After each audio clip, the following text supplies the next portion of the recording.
வைல்பூல் Galaxy 1873 ஆண்டு October 13 தேதி French வானியலாளர் Charles Messier சுழல் விண்மீன் திரளை கண்டறிந்தார்.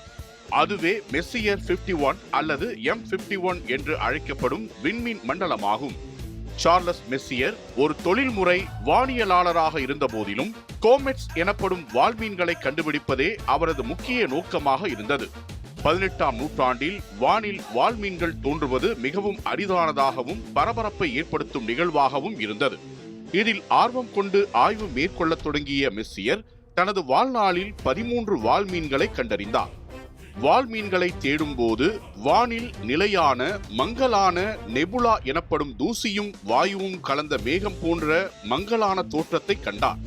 இந்த நெபுலாக்கள் வால்மீன்களைப் போலவே காட்சியளித்ததால் வால்மீன்களை தேடும் மற்ற வானியலாளர்களை அவை குழப்பக்கூடும் என மெஸ்ஸியர் எண்ணினார். இந்த குழப்பத்தை தவிர்க்கவும் வால்மீன் வேட்டைக்காரர்களின் நேரத்தை மிச்சப்படுத்தவும் முடிவு செய்த மெஸ்ஸியர் இந்த வால்மீன் அல்லாத மங்கலான பொருட்களின் பட்டியலை தயாரிக்க தொடங்கினார். இந்த பட்டியல்தான் இன்று உலக புகழ்பெற்ற மெஸ்ஸியர் கேட்டலாக் என்று அழைக்கப்படுகிறது. 1773 ஆண்டு அக்டோபர் 13 தேதி மெஸ்ஸியர் தனது அட்டவணையின் 51வது பொருளாக இந்த சுழல் விண்மீன் திரளை பதிவு செய்தார். அவர் இதனை மிகவும் மங்கலான நெபுலா என்று குறிப்பிட்டார். மேலும் இதன் அருகே மற்றொரு சிறிய நெபுலாவையும் கண்டறிந்து பதிவு செய்தார். அதுதான் இன்று NGC 5195 என்று அழைக்கப்படுகிறது. இது M51 துணை விண்மீன் திரள் என்பது பின்னர் உறுதி செய்யப்பட்டது. மெஸ்ஸியர் தனது சிறிய தொலைநோக்கி மூலம் இந்த மங்கலான பொருளை கண்டறிந்தாரே தவிர அதன் உண்மையான அமைப்பான சுழல் வடிவத்தை அவரால் பார்க்க முடியவில்லை.